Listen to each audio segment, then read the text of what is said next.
you not a sucker, Right. because your woman cheated on you. Right. You're not a simp because you want your motherfucking marriage to work. Right. These kind of relationships that get disturbed when we don't take the time to know what it is to sing, to know how to get close to the mic again, or to get something. Singing doesn't make it happen, or maybe. Welcome. Yes, What's up, sir. brother? I'm good. How about yourself? I'm doing good, man. I glad you could join. Yes. We have with us today DJ iRule, the good brother. Yes, sir. Man, thank you for coming to grace us with your presence, man. The minute we threw up a bat signal, I was you were like, I feel that. Listen. I am a fan, man. I'm a fan. What is it about what we doing, man, that you actually connect with? I mean, for me, it's always been when you can relate to somebody, and you know how people just talk about being able to see yourself, representation, and things of that nature. When I listen to a lot of podcasts, like most people these days. It's a thing, right? But it's like when I seen y'all talk, I was like, yo, that's me up there. Like, they look like brothers are just trying to figure life out. Yeah. You know what I'm saying? Got a lot of questions, and they just having the conversation and flowing. Like, and I used to, you be at your job and you talking to brothers, or you be at the bar, you be at the barbershop. It felt like that. It felt like genuine conversation. So for me, I was locked in. Man, I appreciate that, bro. Cause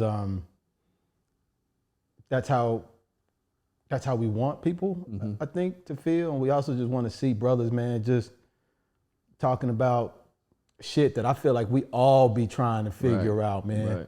And that's one of the things that, one of the reasons why I wanted to get you on, because it ain't a lot of us married, bro. It ain't. Right. It ain't a lot of us married for 5+ years, 10+ years. Right. And I wanted to salute you, man, on that in person, like with the lights, and Yeah. I want that visible. I want people to see, a brother with bald head and dark skin and a gray beard figuring this shit out, man, and sticking to somebody. That don't mean we perfect. You know what I'm saying? Because that ain't nobody getting on this motherfucker saying we are without flaws. Right. But we have made a decision to do something, and we stick through it. Right. And, I think it's important for us to highlight and recognize just how important that is, man. And GRock is another one, man. I tell GRock and his wife, every time I see him, they are my favorite couple, Man, bro. listen, and I've known GRock. I think I've known GRock 10 years now, and I've been on the journey for the last 10 years, and hopefully one day y'all get him up here. He can tell you his story, his journey. But I've seen in the last 10 years, I've seen the growth to where they are, and to coming to that point of saying, shoot, I'm looking at y'all now. As for advice and as an example, So we all kind of doing this thing, going through this thing called life together, man. So he's definitely one of the people I look forward to y'all talking to him. Can't wait, bro, because he's definitely a positive example that should be highlighted. But tell us a little bit about who you are, man. I mean, like, I know you from the DJ scene, DJ capacity. Right. Talk to us a bit about who you are. Okay. Just a laid back brother, one. Okay. I was born in DC. Okay. My family's from the island of Grenada. They came to the U.S. in 1969, 1970, that migration. And like most West Indians, they ended up in New York City, living in Brooklyn. And a month before I was born, they moved to D.C. That's how I ended up being born in D.C. Grew up right outside of D.C. in Silver Spring, Tacoma Park area. And then just grew up in a multicultural environment, you know what I'm saying? So I've always been around different cultures and different, West Indian communities. I have African neighbors, I had Asian neighbors, Latino neighbors. So and then I went to school, and then we had a sprinkle of white kids in there. So I had it all. Okay. you know, for me. So it's weird for me to go to different places. I remember we went to Charlotte. We went to Charlotte back in like 2008 to like try to relocate and everything. It's a long story to that, but I only stayed there like 18 months. But, or not even 18 months, like 8 months rather. And it was weird because I felt that was the first time I realized, oh, I didn't just come up around just black and white. So when I go to an environment where where it's strictly black and white and that's the dynamic, I don't understand it. So it's like I hear people and it's like, now I understand, oh, these people didn't come up around. Yeah. You know, so that's the thing that we may take for granted in metropolitan areas like this. And that's how I felt when I came here, dude. When I was in Kansas City, like I grew up in the hood, 99% black. There was a west side where the Spanish folks lived, mainly. My level of understanding of all of the different countries in, South America was just really, really small. So everybody was Mexican. That was just the relationship. Somebody could have been from Guatemala, Peru, El Salvador. I didn't know. So they were just all Mexicans. And so coming here, seeing an Ethiopian, seeing someone from Nigeria, seeing someone from like Russia and all of these different areas, it was like a really, it was mind blowing to me that places existed that allowed those kind of cultures to intertwine and interact with one another. It was amazing. It's one of the reasons why I love it here. And I think ultimately I'm going to end up moving somewhere else, but I'm going to always have a place here that's like this is really home, man. Now for the most part. I mean, and I've been here all my life. I have family in New York. I have family in Toronto. Back when I was younger, spent summers in New York City, so it's like that whole Eastern corridor of culture and all that, it's there, you know what I mean? So it's like to have people that don't understand and come and grasp that, like I said, it was mind blowing for me. DC, I think when I was young, I didn't always love it. Being from here, and I think it might be one of those things where it's like when you're from someplace, you don't really appreciate it.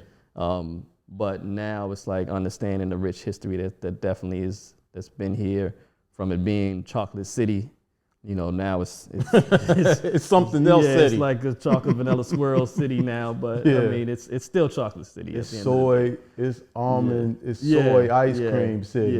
Yeah, we've seen it, go through some changes, but it's still home. You got kids? Yes, I got 2 kids. They are from we was talking earlier. I've been married all my adult life, so I've been married in my first marriage. I had 2 kids. They are now 24 and 25. Wow. Yeah. So you cool with going there? Can we? Yeah. Okay, so you got married at what age? I got married at 21. Okay. And are your parents still together? No, they separated and divorced. I think I was 20, right around that time, like right before I got married. So you grew up with your moms and pops in the same crib. Right. So do you think that was important for you to see? It was, it's like I realize now growing up as an adult, like I think back and I hear people, as we know, we're all getting into mental health and trying to examine so forth. And then I realize I'm like, there is a sense that I can't necessarily relate to someone or relate to the struggle of someone when people like, oh, I only grew up with my mother, and I grew up with both parents. It wasn't always the happiest home, but I grew up with both parents in the house. I came home and, Pops, if I got in trouble, I had to wait till Pops got home, and that would be a thing, so it's like, that was definitely important to see. And I think part of that was, like I said, I've been married, I'm on my second marriage now, part of that, getting divorced in the first marriage kind of was a struggle for me mentally,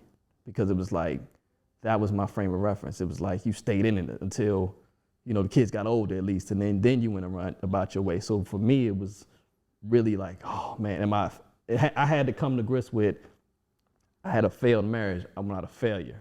Mm-hmm. You know what I'm saying? It's because my marriage didn't work out, you know? So that was the thing for me. But, you know, to go back to the question, original question, yes, I do think it was important for me, you know, and what I saw and who I am, because there's a lot of things now that, you know, I understand the part of me that's my father. I understand the part of me that's my mother, and I understand how both of them makes me who I am. So, did you always want to get married when you were young? Because like, I feel like for us, I'm 40, I'll be 46 this year. How old are you, 47? I'm 48. 48, okay. Yeah. So I feel like for us, our age range, like getting married that early wasn't like normal, was it? Or was it normal in your sphere? It wasn't, I don't know if I ever looked at it as normal. Okay. And it wasn't something Common, that's probably a better word. Or common, but I think, and it wasn't something that I grew up like, oh yeah, I'm gonna go get married.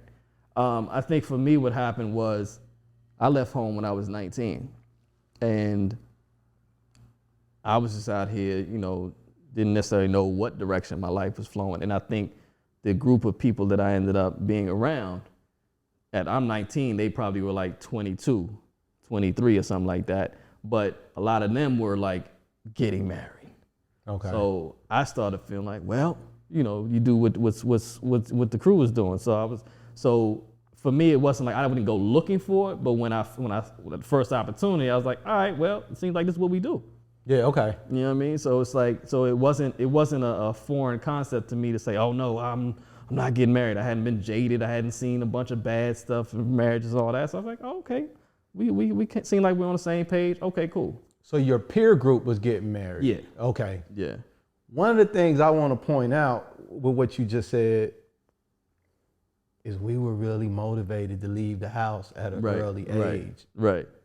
In the 90s. Yeah. Bro. Yeah. Like, my pops was like, you know, I went through that. My parents were strict. They were strict West Indian parents. So it was one of those things where, you know, all through junior high school, like everybody's getting to the party at 10. I got to be home by 10. You know, like the old Houdini song. You know what I mean? So it's like I wasn't able to run the streets like that and all that. So when I started getting to like 17, 18, I was like, listen, man, I'm like trying to get with girls. Like you can't really, holler at the girls and you know, and all that. And I think my girlfriend at the time, she was putting it on me like, hey, listen, man, you know, I would like to go out sometimes. Right. And it's not always able to, you know, so I'm like, so I'm getting that motivation. So I'm like, I'm coming in the house like, now I'm starting to be like, yeah, you know, feeling myself. Yeah. My pops was like, well, listen, you got choices. You know what I mean? You could either live here under my rules or you can go. It is what it is. You can live by my rules, right? Or our rules. That's it, right? So at that point, I was like, all right then. So I had no idea what I was gonna do, but I was like, all right, I'm out. What'd you do? Did you have like a regular job or did you do some? No. Okay, you doing okay? Yeah, at the time, like I said, I probably was just floating, man. Real talk. I had like I said, a little girlfriend at the time, and I think she was sneaking me in her house at nighttime, and that lasted about a month, you know, and then that kind of went south, and then I left us, you know, dealing with that, and then I think I was homeless for like about a month, you know, and it's finding little at the time in the area, in the buildings, in the bottom of the buildings, they were open at the bottom. A lot of places like in the buildings they would have laundry rooms and all that. But you could walk through the bottom, and I knew about all these buildings. So I was like, okay, at nighttime I'll just go in there and sleep. And then like during the day I go hang out at somebody's house or something like that. But so, and then that turned into end up living with roommates and all that. After high school, I did like a little community service job, and that gave me some money for college. So I went to like a little community college. So I started out, and then I stopped going to community college, and then I just got a job. Okay. And then that's when I started making money. So that was probably 19 going into 20. So how long was that period of time, man, where you were floating like that? That was probably about 6 months. Okay. Yeah, probably about 6 months. And then, like I said, I ran into my group of friends, Anthony and Angie and Bill and Yvonne and all them. And they kind of took me under the wing. Like I said, I was like just a young, at that time I was skinny. You know, I'm skinny, so they was like this little skinny bald-headed Feed him kid. something. You know what I mean? Yeah, so they took me in and, you know, then they let me hang out with them, and next thing you know, it's like, I was like, all right, well, let me get, because it was one of those things like, well, if you're just gonna be around here, you can't just be around here and you ain't contributing. Yeah. You know, so I was like, all right, well, then let me go get a job. So I got a little job, then working in the mail room. No, first I was working in the record store. That's back when they had record stores, right? Working in a little record store. Then I worked in the mail room, and then from there, and I was like, oh, okay, I can make some little, at the time, to me, like real money. You know, I didn't have no money. So, you know, so I'm getting a weekly check. They gonna give me a check every 2 weeks. I started feeling like I was doing something, you know. So when you met your first wife, how long did you know her before y'all got married? Oh man, listen, we met. Cause you got married at what age? 21. Okay. We met in February. I think we got married maybe. It didn't take too long after that to get married. Like a couple months. Really? Yeah. Yeah, it wasn't long. Did you have people saying, nah? Nah, you know what? And I always joke. I'm like, you know, back then when you're that age, whatever people are against is the thing that you do the most. But I didn't have many people saying, nah, don't do that. So it was like, I was like, okay, well, Okay. cool. Huh. You know, so I don't know. It didn't end well, you know, but when we first met, it seemed like, you know, somebody liked me, I liked them. Let's rock out, let's go. So y'all, how long y'all stay married? Stayed married, total 13 years. So you meet somebody and 2 months later, you get married and y'all stay married for 13 years. Right. And you had 2 kids. Yeah, 2 beautiful kids, yep.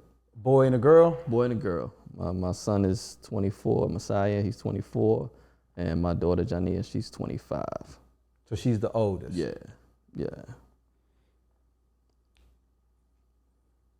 When you had the baby, so you had your daughter when you, like 22? I had my daughter at 22. 23? My son at 24. I was doing the math the other day because my son is 24 now and I'm 48. And I put it down on paper. I was like, my son and I literally equally he's half of my age. Okay. You know, that type of thing. So that kind of bugged me out. Yeah, so yeah, I was like 22 when I had my first. And when I met my first wife, she had a daughter from a previous relationship. Okay. So I'm walking in at 21. I go from, again, maybe a year before, just being out here wandering to, bam, now I'm a husband and a father now already built in. So it's like, and then we started adding on children to that. And then, you know, throughout that marriage, I'm a father of 3. How'd you fit into the role in the beginning? For me, I took it on. For me, it felt natural, you know. It wasn't like a real heavy thing, and then plus my ex-wife, she embraced the fact that, you know, I'm a man in the situation. It wasn't like, oh no, you can't do this, you can't discipline my child, or you can't talk to my child, or anything like that. So that's one thing I could definitely credit her for. That, you know, it made it easier for me to step into the role of a father. You know, and I was always one of those kids that, like I said, my parents were strict and all that, so I may have spent a lot of time alone, and I may have read a lot and stuff like that. So I always fit into that. He's mature for his age. Okay. You know, and I kind of embraced that. So I was like, okay, this is what we do. You know, I'm a man now. I gotta step into that role, and that's kind of how I approached it. So, and that was a son? No, she had a daughter. She had a daughter. Yeah. Okay. So when you had your first daughter, how did being responsible for girls in that way like change your perspective as a man on women, or did it? It didn't really, because I came from that 90s era of, you know, pro-blackness and Afrocentricity, so I kind of went through that stage of, women are queens and this, that, and the other. So when I came into the situation of, okay, you know, have a daughter, you know, and then we had our biological child together, and it's like, at that point, it was just like, I got a house full of women. until my son comes. I got a house full of women. So for me, it wasn't a complex thing for me. Okay. Because I never really had this negative image of women. Maybe once I got older and started going through a relationship, it might have adjusted a little bit. So it's like, okay, every woman ain't a queen. But at the time I was like, okay, yeah, I mean, women are to be respected and acknowledged in that way. How is it different raising boys than girls? Oh man, it's definitely different.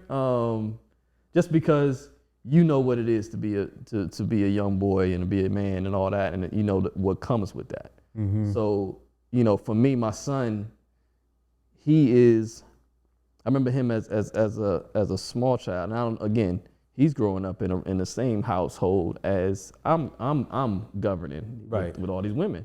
So I know he's coming up with a different perspective on life than, so he has his setup, but he was always a loving child. So I remember one day I was looking at him and I said, he's growing up in this cold world. And I know there's gonna come a day that it's gonna hit him that the world ain't, because he always was the type that wanted everybody to love everybody. Like even when my relationship with my first wife went south, like I could feel that it really messed with him, that he just wanted everybody to get along. He just wanted everybody to, love everybody. And he's still, to this day, he's kind of still that way. He's and to, it's kind of, in a way, it messed with me in a way, because when we separated, he was 7. My daughter was 8. So, and then the relationship and the divorce was so ugly that it kind of put a strain on how I fathered. Because I went from being the father who would go to work, my wife would go to work, I'd come home, I'd be taking them to practices, cheerleading practice, football practice, I'd come home, do the homework, so forth and so on. And it's like, I remember the day when they left, because they relocated down to Charlotte, and I remember the day they left, I felt like, wow, what am I gonna do with myself? Like at 4 o'clock, 5 o'clock, I don't have anybody to go take care of and do all that. So that was kind of because you had that role. Yeah, that was kind of the role. So it wasn't like, for me, I was a involved father. It wasn't, so when that happened, it's like, it was an adjustment period for me. And then, like I said, the ugliness of the relationship that happened, then it got to a point where it's like, I'm only seeing them maybe twice a year. You know what I'm saying? I'm trying to call this, that, and the other, but then life gets in the way, or me and her are going through it. So then it's like, I'm getting in my feelings and so forth. And then that makes that whole thing. So for me, it's like, when I look back on it, I'm like, I definitely know there was things that I wish I would have done more, as far as being a father and those things. So that, those, like what, bro? Like when you say you wish it, I think just things like figuring out a way to even, despite whatever me and the mother was going through, that I could have still like done more, and some days it's like, I look at them like I couldn't have done more, but then it's like, you never know. Yeah. You got like that, as that gap, like maybe. And Yeah. And like I said, I maybe not putting so much, and I wish I would have sooner gotten to grips with me and, the fights that me and her have. And it's like, yeah, I don't know. I feel you. I have a very close family member who's he's going through a divorce, and he has a daughter and a son, and his identity's been attached to this father, to this husband for so long, and now he's in an apartment. He's struggling to try to see his kids. He's fucking communicating with the wife through an app because they've got to track what kind of, dialogue is taking, is going on for the courts. Right. And I never really thought about it until the conversation, you saying it, the adjustment period of realizing that this role that you have invested so much of your time and energy in as a man, as a husband, as a father, like those are three different things. Yeah. That ain't saying you doing all three perfectly. Right. But there is an identity that I feel you are attached to in all three of them that you've gotta recalibrate to a degree when shit falls apart. Right. And everybody doesn't do the quote unquote best with it, you know? And what I hope for him in the conversations that I have is that, at least my hope for him is that he can be as loving and as honest with his kids as possible. And you know, it is what it is. If the shit is going awry, you know, just when they get to the right age, just be like, hey, you know, sorry, you know, just fall on the sword. You can't defend a lot of the shit because they didn't ask to be here. Exactly. You know what I'm saying? I think that's the part that, you know, when you think about it from that perspective, it's like that's the part. If you really have integrity about yourself and, you know, you have any humanity about you, like these children didn't ask to be here, you know, and so the struggles that you go through with the partner, the mother, the child, and all that, it's like after the war's over, you still gotta figure out how to connect. You know what I'm saying? I mean, fortunately, right now, I mean, we're in a good space. You know, I can definitely say that. You know, at least from my perspective, I feel like, you know, me and my son, we're in a good place. Me and my daughter, we're in a good place. And then it just becomes a thing of, because now they're at that stage where now they're becoming adults. Yeah. You know, by their age, I was married and had them. You know what I'm saying? Right. Whereas now they're in a space where, you know, I can say my daughter, she's finished, got her master's degree. She's working in education now. My son, he's out here, he's doing good for himself, you know, relatively at this point. So now it's like they're at a different point. They need a different relationship with me now. Yeah. You know, so now it's like trying to, instead of, okay, yeah, just calling me when you need money, it's like, okay, when you call me, let me try to, okay, let's sit down and have a conversation. Are either of them married? No, not yet. Not yet. No. They're in their relationships and all that, but no children, no marriage as of yet. You know, for me, ideally for me, I want them at least wait till 30. You know, it's that type of thing. So I joke with them like, let me get to 50 first. Let me get to 50 before I become a grandfather. You know, that type of thing. But no, I mean, like I said, for me, it's a thing of being happy that at least they got to this point. And I can say, okay, now we can repair that relationship, you know. And I remember the first time I sat down with my father, and as an adult, you know, and that conversation was different because now I'm a man talking to my father as a man, and it felt different. I'm not the 19-year-old who was like, I want to do this, that, and that. Well, then get out then, all right, and well, I'll show you. And you know, it's like now it's like, I mean, I'll never forget. I was talking to my father that first time, and I was like, I went through a period where I was angry with you, and then you told him that? Yeah. Okay. Because, you know, and there's a long story to it, but the way he left my mother, I found out on Thanksgiving of, what is it, 1993 or something like that. So I'm coming back to the house like thinking it's gonna be Thanksgiving like we always had Thanksgiving, and I'm not gonna know nobody's there. Well, come to find out, so I go back home, and then I come to find out, talk to my brother lately, he's like, yeah, Pop's left. So it was like, and then the story was, you know, my mother came home and he was gone. She came home from work, like she would get home like 4 o'clock, and like he had moved, and you know, that's the story I was given. You know, it was, you know, and at that time I'm 20 or something like that. So, you know, and I always think about like people who were younger when their parents separated. My kids, when they were 7 and 8 when we separated. Yeah. And I know at 20, I was shook up. Yeah. So that kind of also makes me have empathy in those situations, especially like for my kids. So it's like, So when you had that man conversation with your dad about him bouncing, bro, did he give you a side of the story that was different than what you were told? What? I never asked for the side of the story. Okay. Because I was like, at this point, it is what it is. Okay. Right. And then and that was part of what I'm saying. When I said to him, I was upset. And then I said, and then. Okay. Got you. And then he kind of cut me off and he was like, and then you got married. And you experienced something different. So you don't know what it's like when you're in it. As a kid, you looking at it, everything is ideal. When my kids were younger, everything is idealist to them. So for them, it's like, you should have just figured it out. Yeah.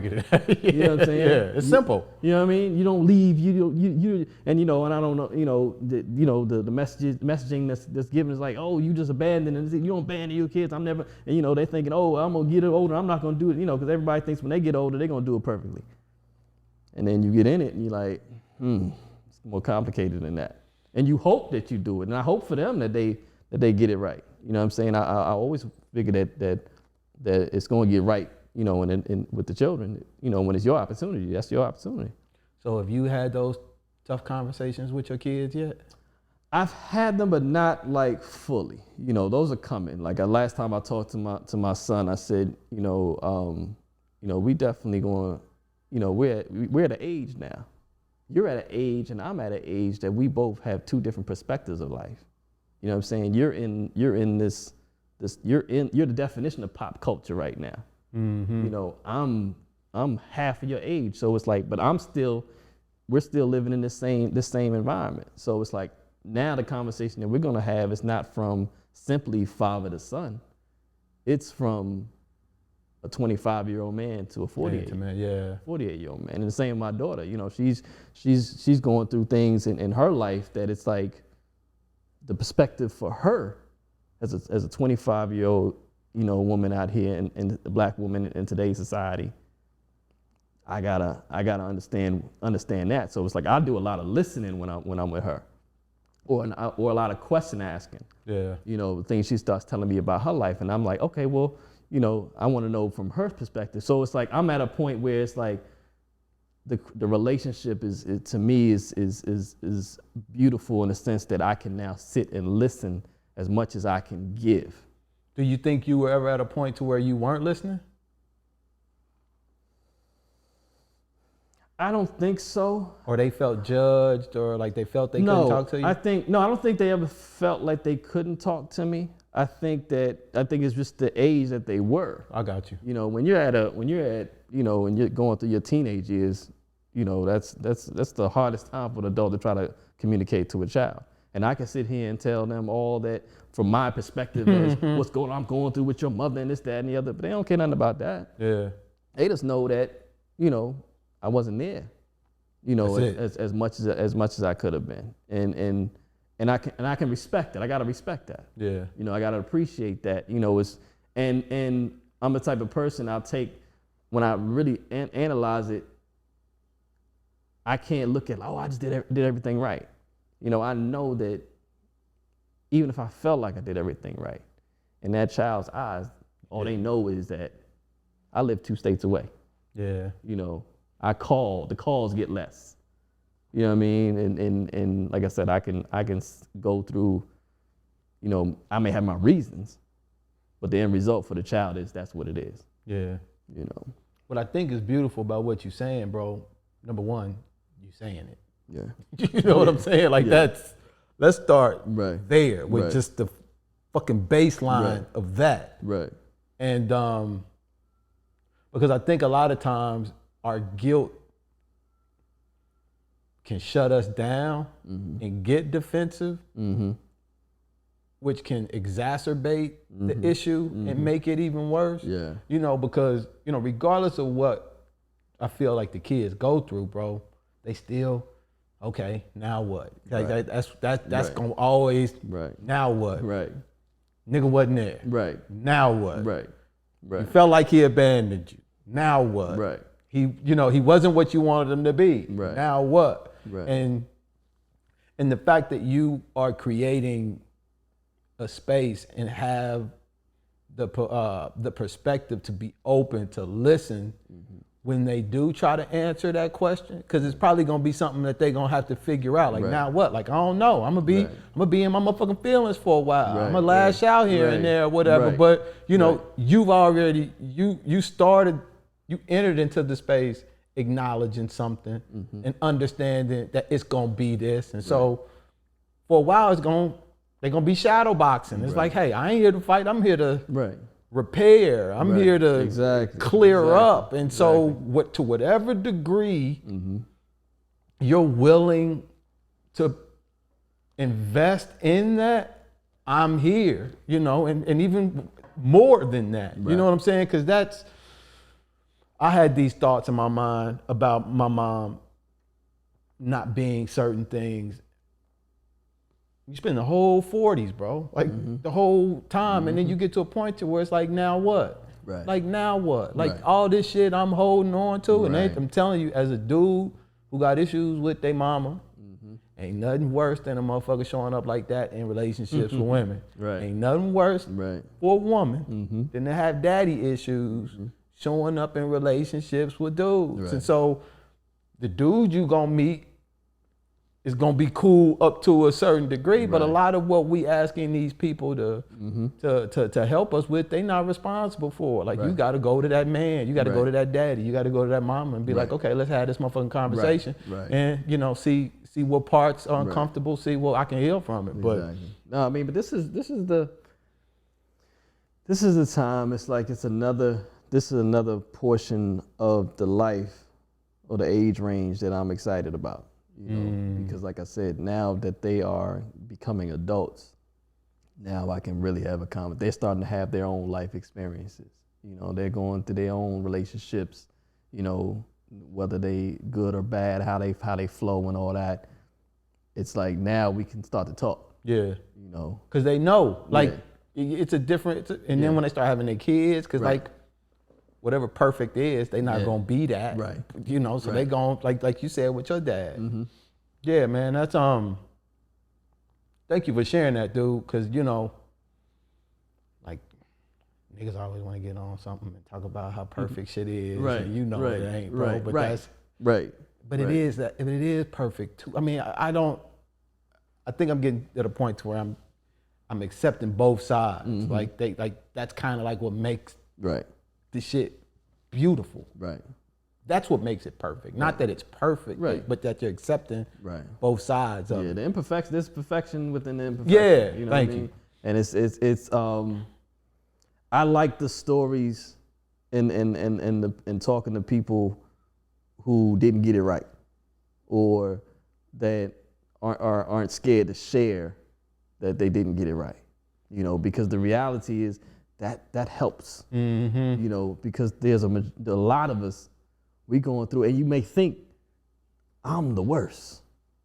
You know what I mean? You get enough of the messaging that you feel like it's you and you by yourself. Yeah. So when you can, it's like anything. When you can feel and hear that somebody else is going through what you're going through, you're like, all right, it makes sense. You know what I'm saying? It's not just. It's just like I was joking with somebody the other day, and I was telling them, like, I don't, you know, at the age I'm at now, you know, we starting to get, you know, it's not, our metabolism is different, so we not just able to just get up and eat anything and still not, you know, not gain weight. No. So it's like when we see people getting online and they advertising that they can get, you know, they could be your coach and this, that, and the other. Like, I want to see somebody I want to see a 20-something-year-old with a 6-pack, because I'm like, nah, bro. Nah, I know what it was like to be 25. I didn't have the same struggle at 48. Give me somebody that's going through a struggle on that thing, and we can get there, because now I can relate. I understand that 100%, bro. Because it can, the images that are projected can make you feel like it's just you. So with the second wife. First one, you've been married now for 14 years? 14 years, yeah. What did you learn through the first marriage that has helped you sustain the second one? Shoot.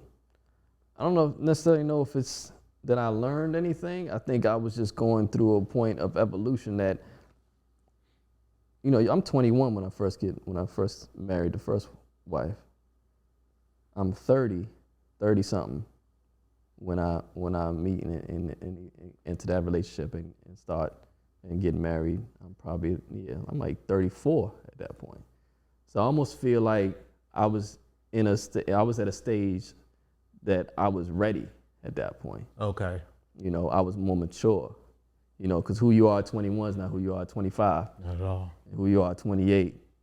So you continuously are starting to become somebody else and mature. And so I think by the time I was 34, I was like, this is the time for me personally. Everybody has their own journey, but for me that I was ready to get married. So that, you know, even when we hit the struggles, it's like, I'm not headed for the hills. I'm not on some, okay, I'm selfish. I gotta think of it beyond myself.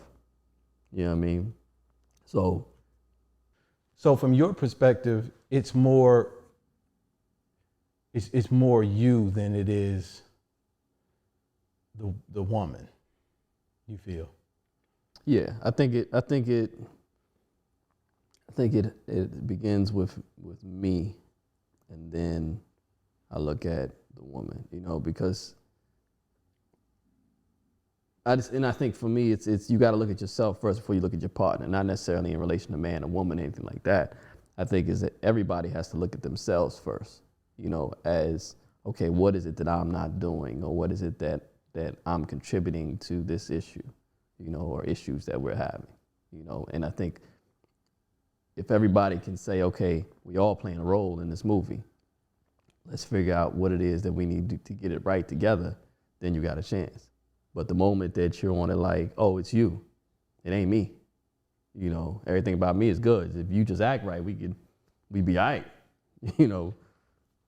So for me, that's the mentality that I take. It's like, yeah, I'm human, and I do have, you know, I have ego and all that. So it's like there are times when I'm like, yeah, if you just get it right. But then it's like I always come back to, okay, what is it that I'm doing that I'm not getting what it is that I'm trying to get out of this.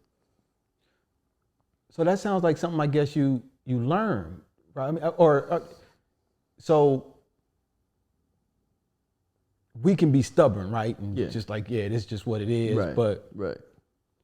And maybe through that first one, there was more of that. Maybe. I think for me it was. I just think I wasn't ready. Okay. I wasn't ready. I shouldn't have been anybody's husband at 21. You know what I mean? I think I was trying to bite off more than I could chew, thinking, oh, I could do this. You know what I mean? Everybody else around me doing it. Why can't I? You know what I mean?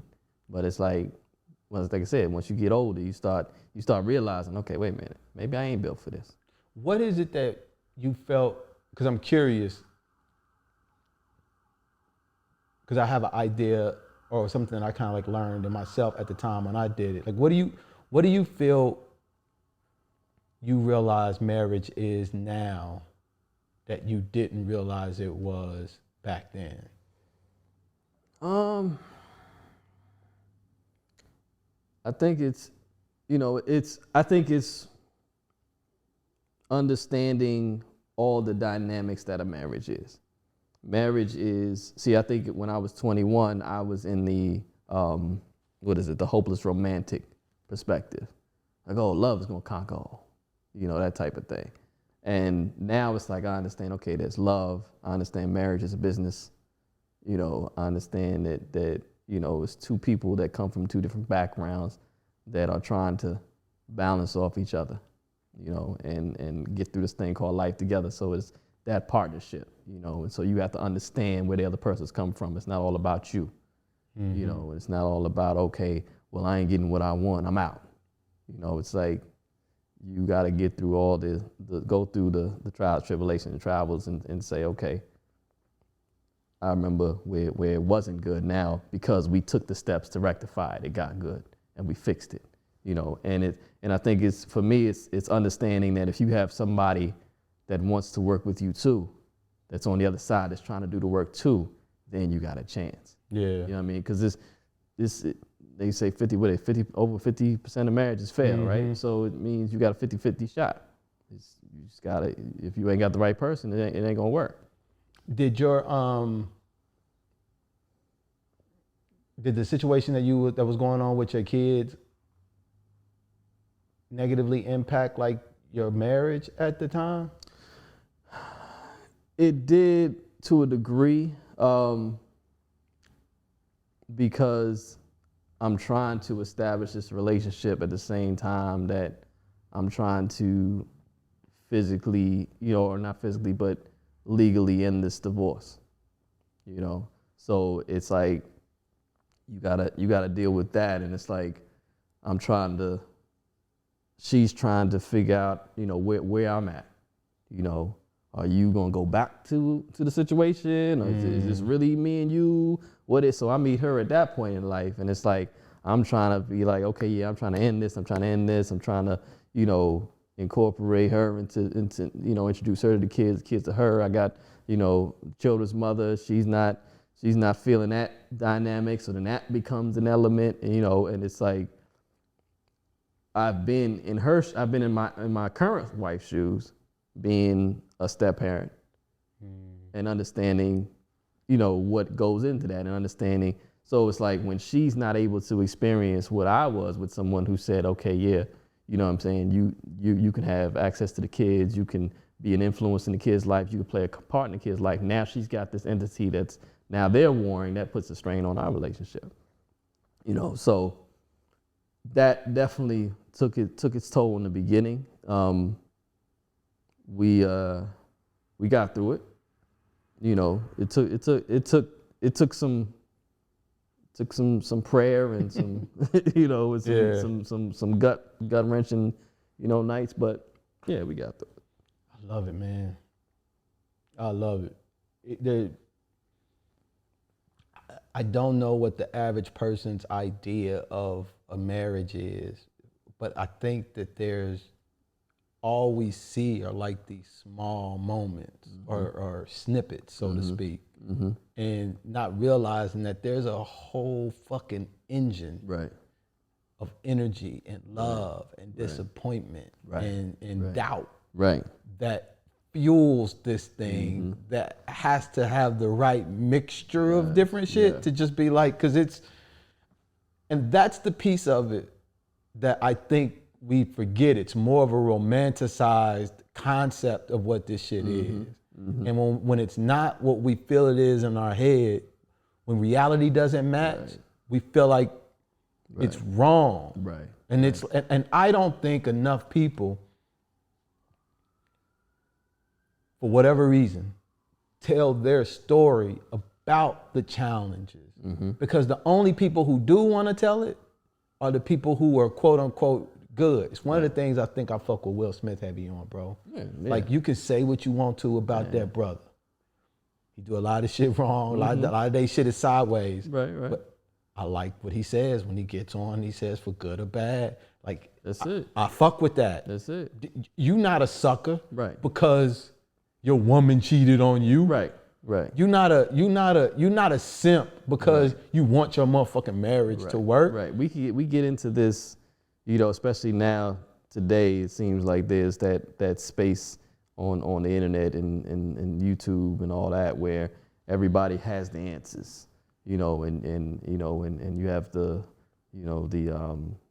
alpha males, perspective. It's like, oh, this is how you should be doing. This is how your woman do this. You're supposed to put her in line. And, your woman cheat on you. You're this, and you're a simp, and you're this, and it's that, and it's like, listen, man. Listen, if you are in any real relationship of any consequence of any time, all that shit is bullshit. All of it's bullshit. And when you think about it, the most manly motherfucking thing you can do is to not allow your emotions and actions to be dictated by an outside force. If you really want to get on some man shit, focus on some shit, be committed to some shit. Like, I'm not gonna cheat on you because you cheated on me. Because I don't cheat on people. I'm not reacting to some shit that's outside of me. I said I'm gonna be faithful. Right. So I said I'm gonna do this. So I'm gonna do that. Now I don't mean I'm going to let you just. Right. You know, there's an asterisk to all of this shit, right? I want to make sure that I'm clear. Right. But at the end of the day, I feel like too many of us are allowing our circumstances to dictate our actions as opposed to just standing firm on who we are, regardless of that. Like, no, motherfucker, if you're not gay, you're not gay. You don't wait till you go to jail. Right. To start fucking around with dudes because ain't no women around. Exactly. Now I ain't saying it, but you can't let your environment dictate what you do. Basically, is what I'm trying. That's a whole other conversation there. Yeah. But no, I mean, as far as like the relationship thing, like you said, as far as like if you get cheated on, you know, a lot of people, oh, you get, and you know, because especially us as men, right? We say, oh, we get cheated on, I'm out. You don't know what you're gonna do until the situation happens. You know what I mean? And at the end of the day, you also have to look at and say, majority of the time, karma is what's biting you in the ass. Yeah. So, you was out there doing dumb shit, doing dirty, and now the chickens them came home to roost and knocked on your door. And if you're mature enough, you gotta say, okay, let me really look at this for what it is. And let me look at the woman who I got. Now, if you got a woman who's just a thought and she for the streets, she for the streets.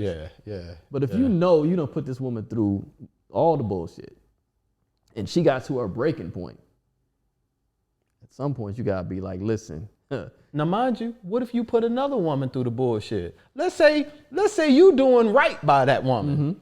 You fucked over Keisha, Angela, and Renee. That shit gonna come knocking on your door, even if. But Justine, you treating fine. Listen. But Justine fuck around on you. You still gotta pay. You still gotta pay. For them three. Listen. I mean, I'm not the most. I don't know all the spiritual and all this, that, and the other. But the shit makes sense to me. Karma. At some point, the universe it pays back itself. It don't have to always be from who. Exactly. Because you see the shit all the time. You see on TV like somebody. White lady calls somebody nigga and then they run off and they get hit by a car. Right. It ain't that cut and dry all the time. It ain't that cut. Nah. And that repayment ain't always that close. Right. Sometimes that shit, and you just gotta chalk it up as okay. So I did somebody like that. Right. You know, if you really honest. But you gotta be in tune with that. You gotta be in tune to be like, you know what? See, if you walking through your life and you ain't that mentally well adjusted and can think about all those things from all those different angles, you're not gonna get it. Yeah. You're not gonna get it. You have to really, because I think about, I'm a type of person, I grew up, I have a brother, older brother, but I kind of always joke and say I kind of grew up alone because he was 5 years older than me. So he was always running with his friends and he, so in those years I was in the house, right? Strict parents. That's a big difference. You know what I mean? So it's like, I sit around, I think a lot about stuff. And to this day, I'm the same way. Like, I think about stuff from just life and just different angles and understanding, like, nah, this shit, that's how karma works. Like, it really is, you can't do all this fuck shit for all these years and just get away scot clean. You can't, man. It never happens like that. You almost got to embrace it, I think. Yeah, and you never know how it's gonna happen. You never know when it's gonna come. It may come one day you driving down the street and your fucking wheel fall off your truck. It's like fuck it. This is how it's gonna happen.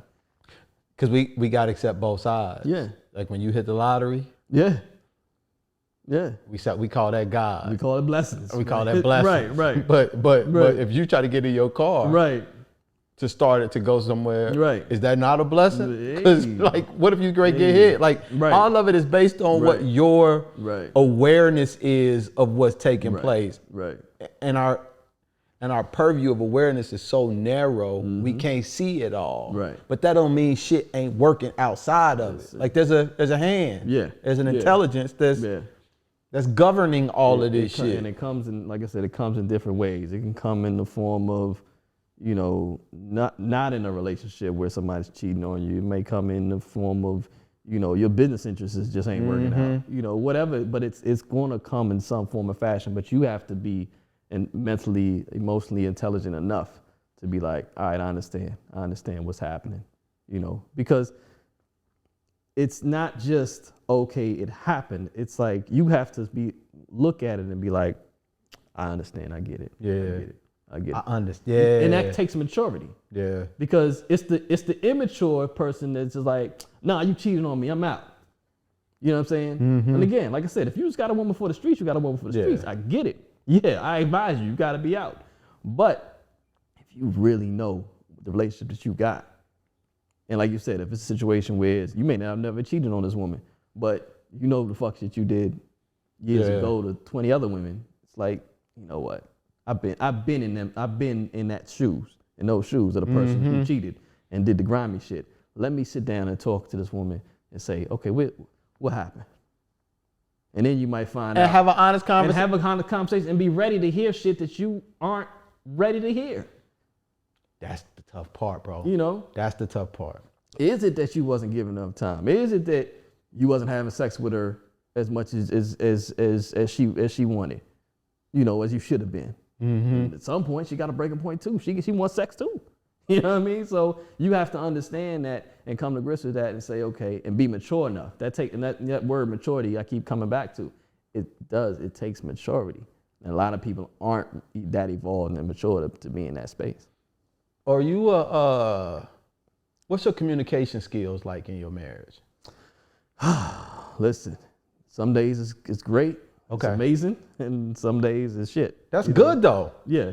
Because you ask the average nigga, he gonna be like, I suck. Yeah. So I mean the fact that you I mean, for me, I always feel like, you know, when even going back to just dating women, I've always felt like communication, to be able to communicate with a woman is key.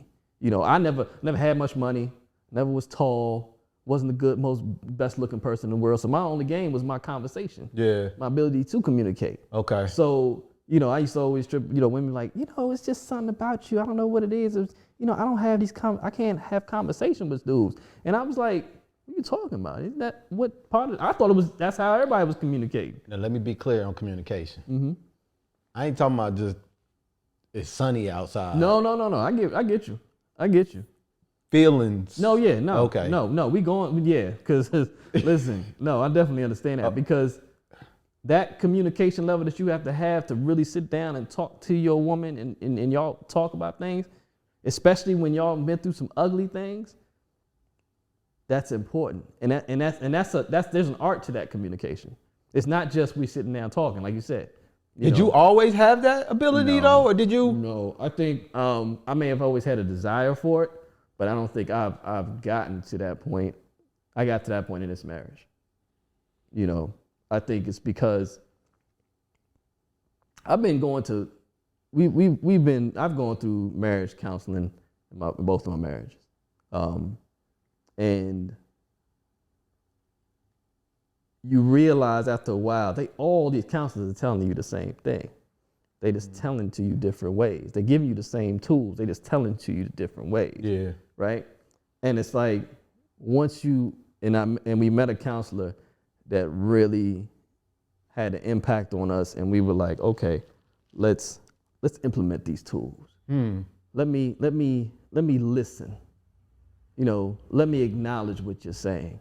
Let me validate what you're saying. You know, let me let you know what I heard you say was, you know, and this is how it made you feel, you know. And once a person, because one of the biggest things is we all innately want to be heard. Yeah. You know, we want to be appreciated, we want to be heard, we want to be valued, right? And so if you're giving that effort in the conversation, that person feels safe enough to communicate, and then you can start building communication and connection that's going to foster that type of necessary, you know, communication that can get y'all from point A to point B, and you can start to resolve things, right? Because any type of situation that has been, you know, be it in history or whatever, it's when people went to a room, talked about it, they came out, two people walked in, they hate each other, they coming out in front of the cameras, and they like, yeah, we talked about it, everything's cool, it's straight. Yeah. Now, yeah, it's part of that's for the cameras, but the lesson is, ain't nothing that, unless ain't nobody killed nobody, ain't nobody stole no money from nobody, there's something that we should be able to resolve situations. There's people that have been able to resolve situations for less, for more than what we dealing with, rather. You know, so if those people can resolve with the situation, and all you need me to do is to figure out and listen to hear where you coming from, why your triggers are what you are, then you open yourself up to have the ability to have those type of conversations. And that's something I learned. I think I've learned it a long time ago, but I'm understanding it. Yeah. I'm getting it now. It's starting to click in, you know. And like I said, some days we get it right, some days we don't. I was having a conversation with Brody, and there's 2 steps to this shit. The first step is getting the tools. Right. And being able to use them is a totally different motherfucking thing. Yes. Most of this shit, to the point you're saying, we know. Like it's up here though. Yeah.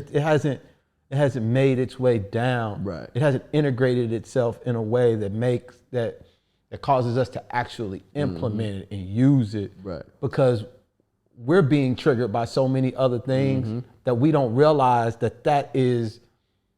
really the biggest issue. Because we have the shit that we need to do. Right.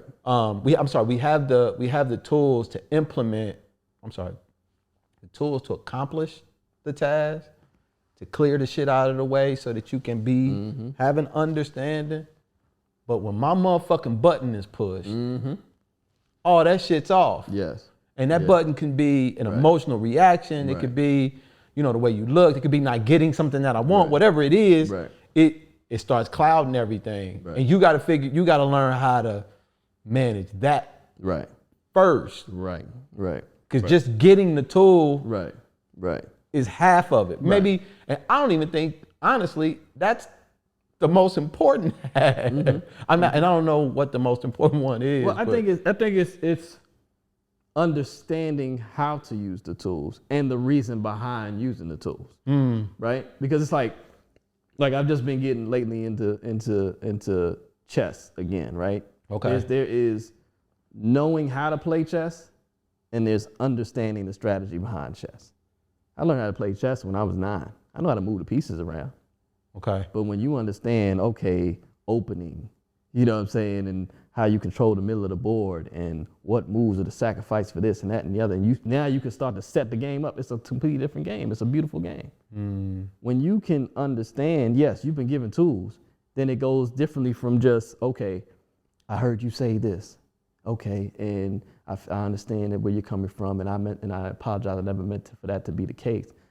To, I heard you say this, and then I go through all that, and then I acknowledge, and did I get that correctly? And then you get the opportunity to correct me, and then we get into a deeper conversation beyond that, into when you start talking about triggers. Why was that a trigger for you?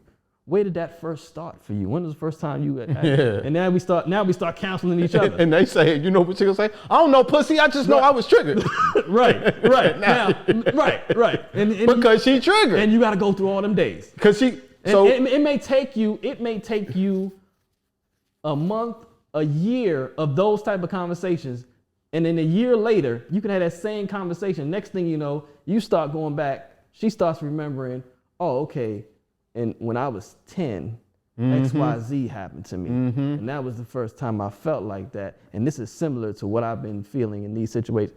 Now you've advanced it. But you know what, bro? That is the piece that I don't think people understand. What I think the average motherfucker is looking for is to be like, when did that first go back to you? Tell me when that first happened. And if their spouse or their significant other doesn't say, I think that happened to me when I was 7 years old. Right. And it all has to fit perfectly in the scenario in order for people to think that it's worthy of pursuing or continuing.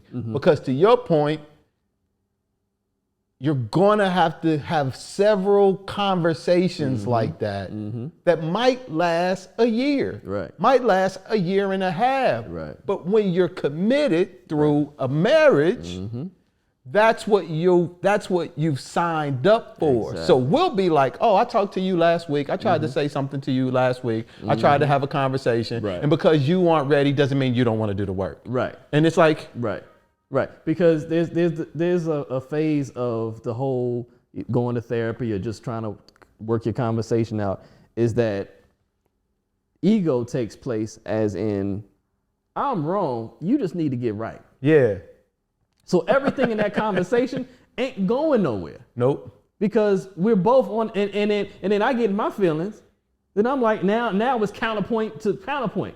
We're listening not to hear what the other one's saying, we're listening to counterpoint. Agree or disagree, yeah. Right, to show the person. So now it becomes a competition of wills. Yeah. So and next thing you know, y'all sleeping in different rooms, you know, or y'all texting other people, or whatever the case, whatever the fallout is from that.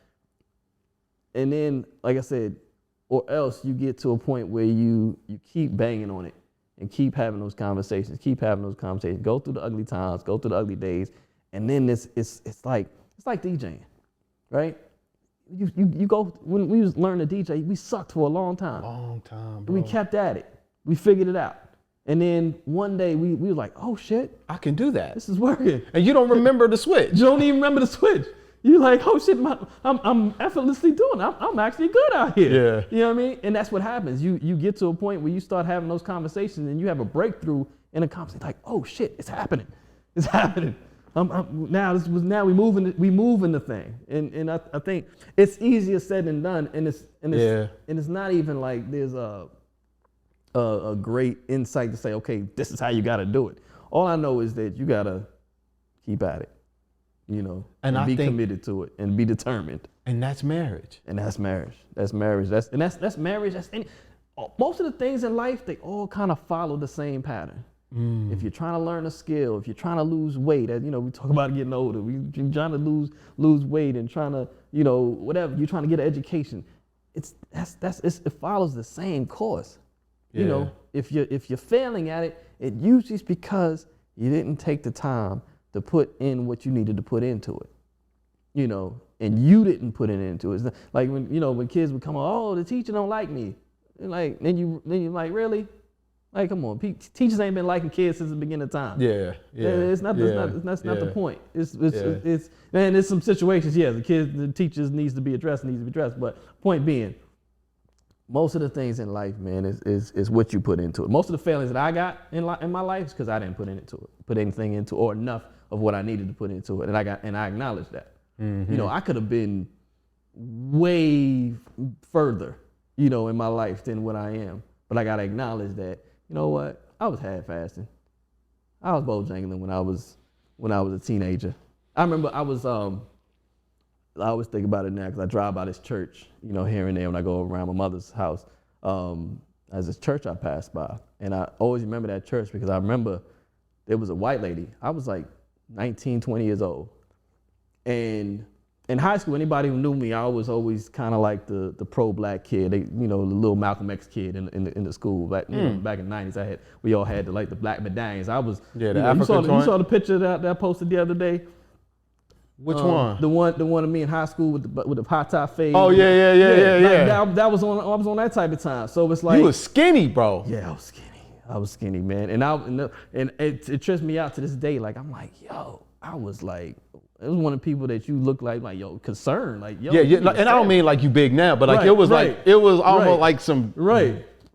Yeah. But you know, like I said, going back to that church, it was a white lady. I don't remember all the circumstances around it, but I remember they were having like a panel discussion, and she brought me to the church to be on the panel. Like, and I always say to myself like. And it was like talking about like youth violence or something like that. But I'm like 19, 20 at the time. And like I think back to that time and I'm like, yo, I really could have been like a voice out here. And not knowing like, man, I could, whether it be politics or community leader or something like that. But there was a trajectory I was on. And then I got the bojangling in life. I gotta understand it. That's because of the choices and decisions I made. Yeah. You know what I mean? So I think that's what it is. I think a lot of times we look at things and we can point to the failures and why they didn't work, and sometimes it's just looking in the mirror. Yep. And then, Yeah, just look in the mirror. so what have you learned most about yourself through marriage? That I got an ego. You got an ego? Yeah.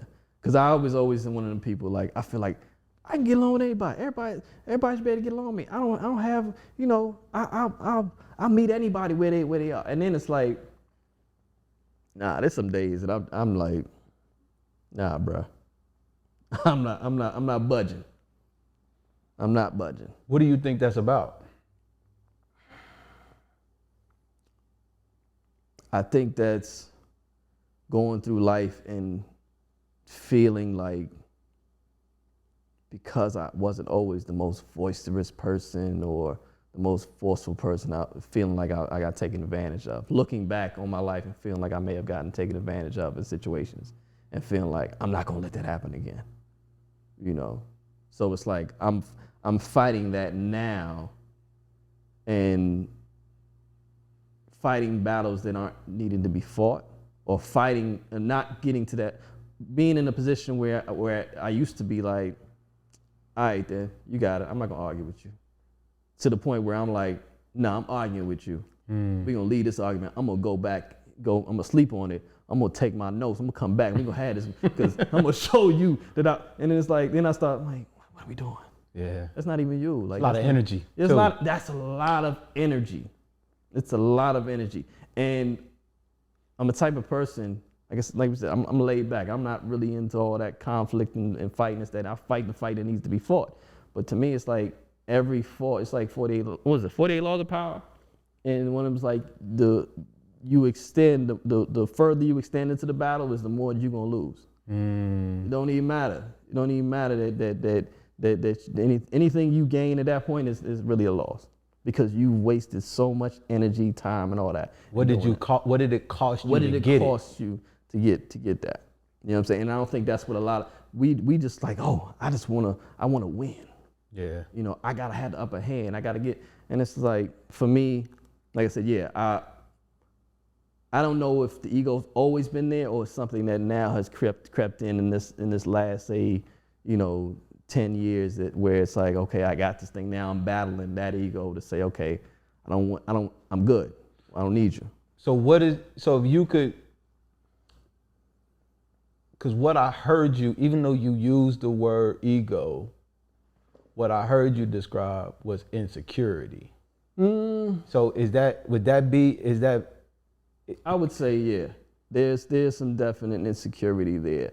And because I think, like, I put a post up one day and I was talking about how I'm an introverted extrovert. And I feel like I've become more introverted as I got older. Like when I was younger, I was more like trying to come in and be the life of the party and this, that, and the other. Now it's like I'm laid back and more reserved. And I think I definitely got to a point where I'm looking and I'm like, these people they're better than me at this, or they're more advanced than me than this. My voice isn't as magnanimous as theirs and all that. So it's like, there's definitely insecurity to a degree. And the reason why I say that, because you referenced the piece where you said defend. Mm-hmm. And creating adversaries and wars. Mm-hmm.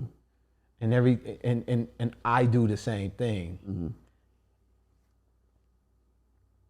But when I moved all of the shit out of the way, it was just that I was scared about something, or I thought, or there was something in me that was vulnerable that I felt I needed to defend. And a part of what I feel like I've gotten really motherfucking good at, bro, which has helped me, is just letting go. Like feeling the feeling, feeling the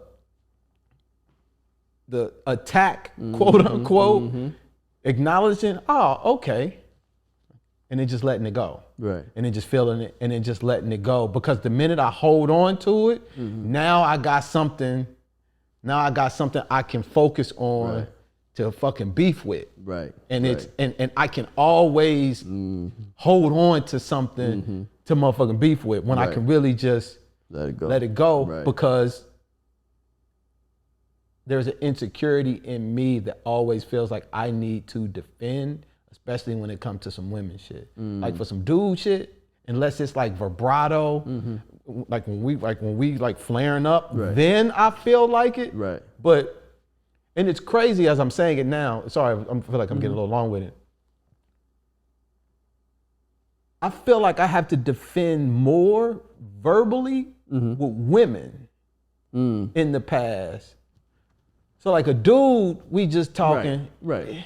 But if physical, like if I start feeling like the energy shift, then nigga, we gotta, then I'm needing that. There's always that element. But with the women, with words, I feel like I need to defend. Listen, in this thing, especially in this day and age, this past 2 years, I feel like there's been this growth in argument between the sexes, and then men are really leading the charge of, we're gonna defend this, that, and the other. And I feel like that's a lose situation, because I feel like we're putting a lot of energy into defending in these interactions with women. Like you said, I've always been understanding with a man, we're gonna talk to a certain point, then because there's a physical cost associated. We're gonna do two things. We're gonna walk away, or we're gonna get to it. Yeah. And to me, it's like that energy when you in that, where we in that space, we arguing with women, that's where I think the frustration comes.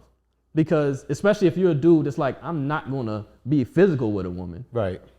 But it's like, where's that energy go? Where's it? Yeah. So then you got to put that more into, okay, now I got to go back and get my strategy together to come back to fight this thing verbally. Yeah. Because I don't. Because you can't we just can't go get physical. Yeah. Right. If you in your right mind as a man, you're like, I'm not going to do that. Right. Yeah. So, yeah, definitely. I think because I'm a laid back person, and a lot, like my first marriage and this marriage, both women have been type A personalities, right?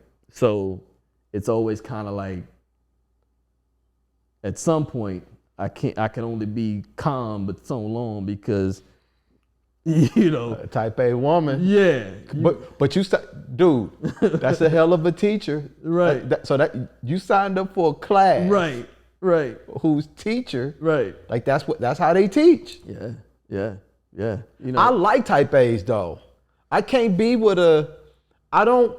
Like I always joke with my wife, and I always say, because we always joke about, she'll go to the bar or whatever, and, some dude will be in there and be like, I like your fire. Because she's real fiery. And because I used to always joke, they like that fire till it's on their ass. It's all good in games until that shit is on. Now that same shit to make you laugh, make you cry. So let me ask you, why'd you married 2 type A's? Yeah. How'd you do that? Listen, don't follow me. I'm lost. Like the bumper stick, right? But no, I do think that it's the opposites attract, right? So I believe that, people come into your life, like they say, a reason, season, a lifetime, right? So, but there's a purpose that you meet certain people. Like my mother's the same way. She's real laid back, but a lot of her friends are the type A personalities. So it's almost like we need those type A personalities to bring us out, to say, listen, no, get up off your ass, light the fire on your ass and go do this. Because if not, we just going, where I was at 19, just wandering. You know what I mean? So I think there's in a subconscious way, that's the reason why there's the attraction to me to a type A personality. Consciously, I'm like, I don't want that type in my life. But subconsciously, it's like, I need that. It. Yeah. I need it in my life, because if not, I wouldn't have gotten the little things that I have accomplished in my life. I probably wouldn't have had it if it wasn't for the encouragement and the lighting under my ass from my wife. So I gotta acknowledge that. So being with her for 14 years, I'm sure you've told her what you just said. Mm-hmm.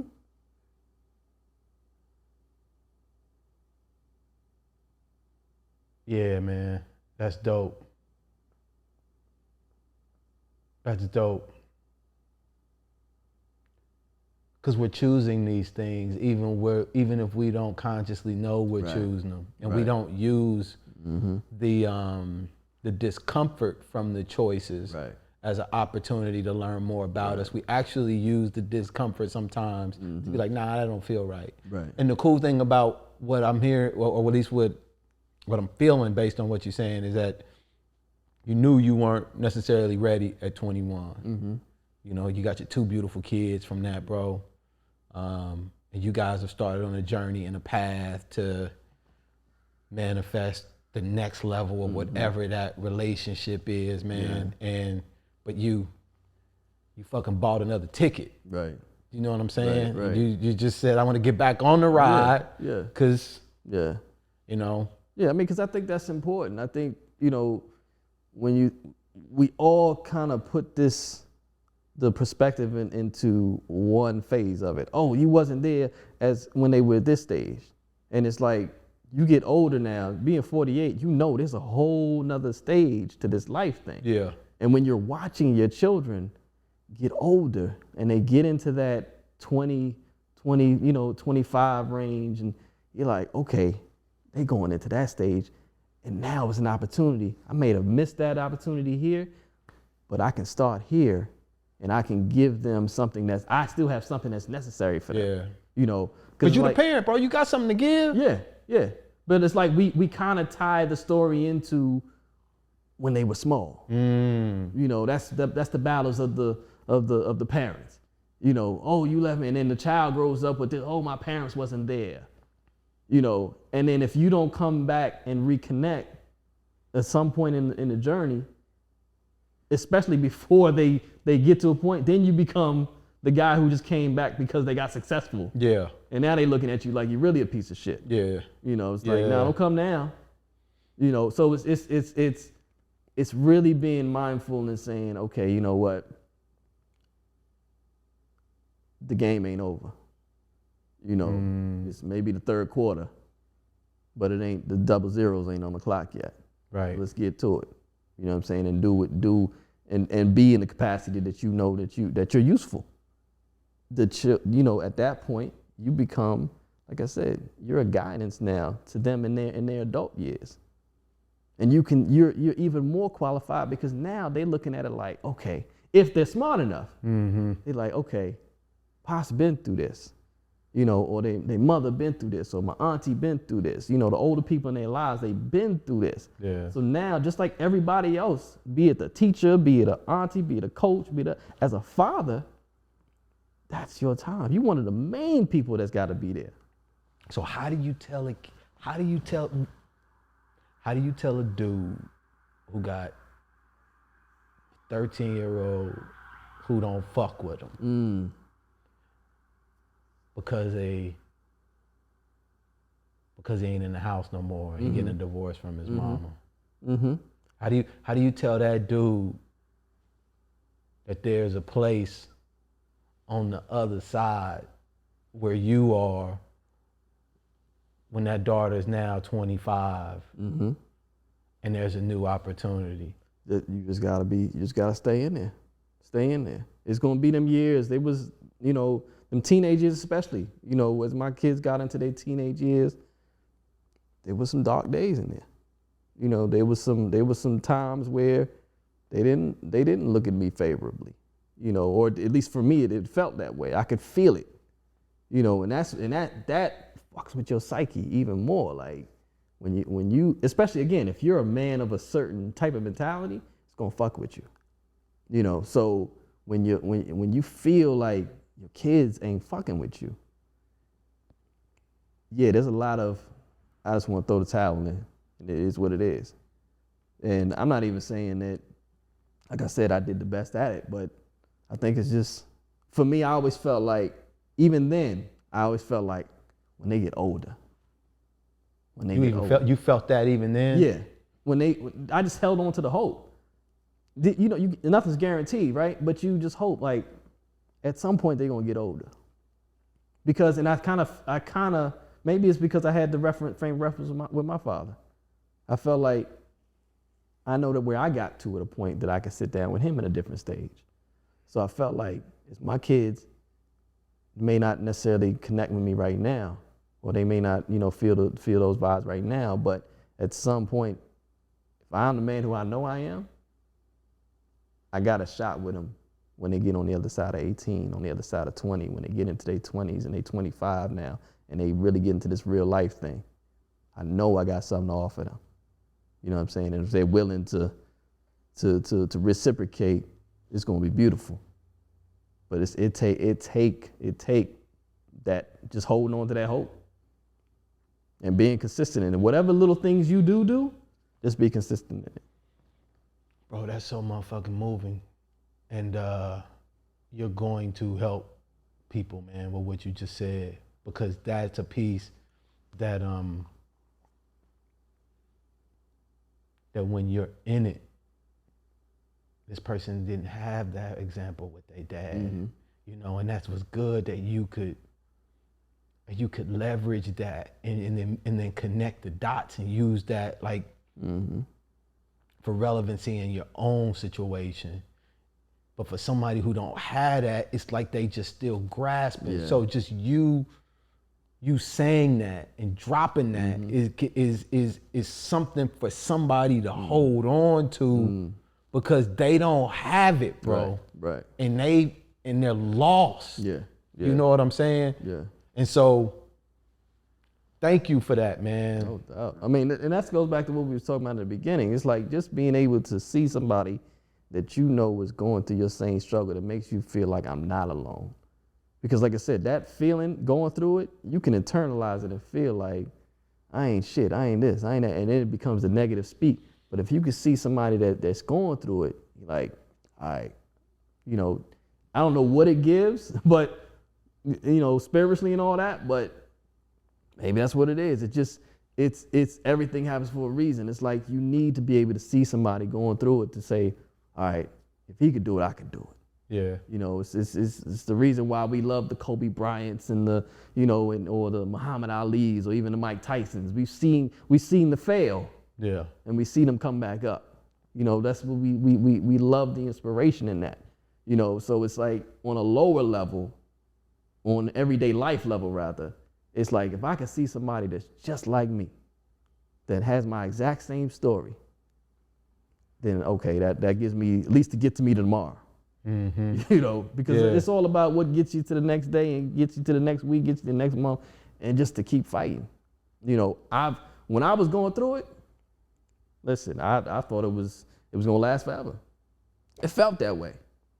But it's like a person, you know, and I've never been to jail, thankfully. You know what I'm saying? God will, I never have to, knock on wood. But it's like, I can't imagine going to jail and having to be in there, whether you in there for a week or life, to think like, this is it. This is all it's gonna be. And it's like when you're going through that period of time, when your children are in their teens and it's getting rocky, and you know, you calling and you know, you could feel that they probably looked at the phone, didn't answer, you know, or Father's Day, you get a text, you know, and you know, feels obligatory, or they may call you and you could just feel and it hurts, right? But you're like, one day. And that perseverance, man, is our mission as men and as fathers. And I think it's cool to feel like giving up, man. You just can't. Yeah. And I'm glad that you shared your story, bro. And shout out to all the other fathers, man, who are going through it. Y'all all know who y'all are. Yeah. Y'all know I know. And iRule, to communicate in the way that you have, bro, is just, it's why I want to do this shit, bro. It really truly is. I like fat asses, bro. Yeah. I like women. I like talking shit. Right. I do enough of that behind the camera. Exactly. So, and I do that well. Right. This kind of shit, Yeah. I'm trying to get Yeah. better at doing, Yeah. you know? Yeah. And I want to invite people in on the process of what that looks like of being better, Right. you know? Because, and there are us as men, we're having these conversations, we're doing these things, we're sharing, we're getting frustrated, we fucking up, we getting it right, and then we get on TV or we get on the camera and we shine and be like, hey, and it's like, nah, man, that motherfucker got a whole thread, a thread full of fuck ups, failures, and perseverance that we don't get to tap into. Exactly. And I want the most fucked up parts of us to be beautiful. That's why I want 4K. That's why I want the lighting. That's why I want the clarity, because I want our shit to be clear. Right. Because there's beauty in making it through that shit, bro. Right. And I don't know, I never know what's gonna happen or how the conversations are gonna go. I'll gather a whole bunch of information and then I'll just let the shit go. Right. I'll leave space, man, for the universe to move this shit the way it's supposed to move. And it always seems to work out. Yeah. It's like I say, this is like DJing. Like I always joke and I'm like, I don't never go into a set knowing what I'm gonna play. And probably 90% of the time, maybe even higher than that, I probably go into a set not knowing if I'm gonna be able to rock out to this crowd or on this stream or whatever it is, and thinking like, this shit ain't gonna work tonight. And then I get in it, open the door, let God in, and the thing just goes. And it works itself out. Are your best sets when you say fuck it? Yeah. When you say fuck it, my best sets in one sense are yes when I say fuck it, but my best sets are when the crowd is with me. Because I feel when like the crowd's following you, not right, the other way around. Exactly. When the crowd is following me and they're buying into what it is I'm doing. Because there's a trust. Like as a DJ, I always say DJs and black comedians, you know, I feel like we're in the same boat. Because you show up, you know, unless you got a name, they like, oh, make me dance. Yeah. Make me laugh as a comedian. Entertain me. Right, entertain me. Yeah. You know what I'm saying? 90% of the time, I'm rolling my stuff in. I hear, oh, you the DJ? Then it becomes, you already know what time it is. It's like, oh, he the DJ, huh? We think he is. He ain't no Kid Capri. Yeah. He ain't no Jazzy Jeff. So now, so I play the first song, get my second transition, then I start seeing some chair dances, I start seeing some head moves. Then I'm like, all right, now they start buying in. 20 minutes in, if they rocking with me. An hour later, if they rocking with me. Now them same people is like, all right, there it is, where we going? Right. Then that's and you can take them anywhere. And then you can take them anywhere. Like I'll never forget, the most envious I ever been of another DJ. I went to a bar, it was in DC, Capitol Hill one night. My wife, I don't go to bars, but she likes to go to bars, so I'm going to the bar. I don't even drink, like we talked about earlier. Right. But the DJ's in there and he's rocking. And he throws on Pink Cadillac by Aretha Franklin. Who's the DJ? I forget this is like 15 years ago at this point, right? He throws on Pink Cadillac. Now at that time,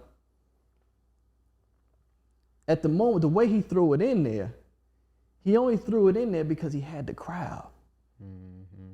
He was rocking, and when he threw it in there, it almost felt like he was like, yeah, I got y'all now, bomb.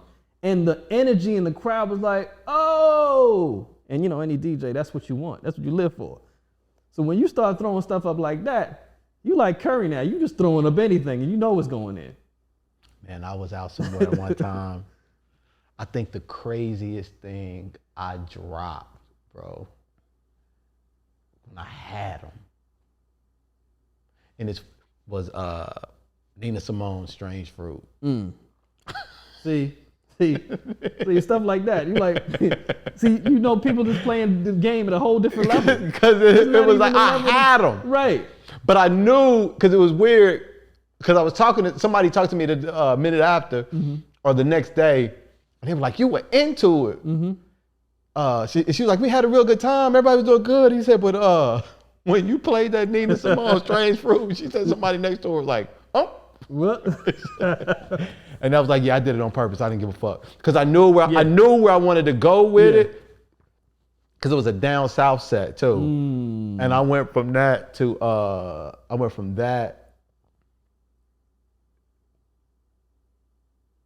to Kanye's Blood on the Leaves, because that got the Down for My Niggas sample. And then I went to Down for My Niggas. And because I just played the beginning part of the part where he sang, I'm in my mind now. So that was it. But I knew where I wanted to go, but I was like, well, fuck it, let me just go here. And I started at the beginning. Southern Tree. I was like, fuck it. Because it was hot. Anyway, I know I got you, bro. Yeah. I love that shit though. Yeah, I don't know how I sidetracked it into DJing. Nah, because it all plays in, man. Yeah.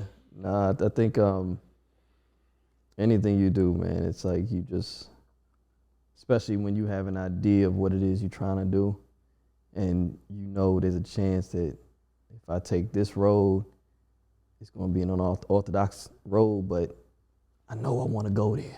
Yeah. You know what I mean? And it's like, if I could just get people to follow it, you're like, this shit would be beautiful. You know, and I think that's well, like I said, whether it's the conversations that we have, you know, on a podcast or a DJ set or whatever the case is, it's like, that's the mentality when you have the artistic perspective of it. Like, I know what I want to give.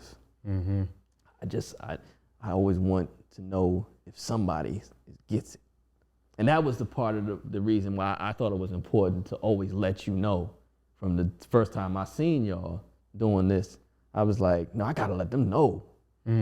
Like, even if, because I know what it's like, you know, you do a stream, like when I stream on Twitch, and there's 5 people in there, you know, and you feel like, well, what am I doing this for? What am I doing it for? You know, and then when somebody texts you or DMs you and says, listen, I was down today, you know, and your set really helped a lot. You're like, just that one person. Yeah. You know what I'm saying? That acknowledgement, it made you feel like, all right, this was worth it. And bro, you were the first person. You were literally the first person to just say, I see y'all, man, and I fuck with what y'all doing. Yeah. And that literally meant everything to me, bro. Like, everything. Because this unorthodox road was deliberate. Yeah. And I know that it's paved with rocks and boulders and all of that shit. But that's just what the first street is. The next one's gonna be a lot smoother. These kind of relationships that get disturbed when we don't take the time to know what it is to sin.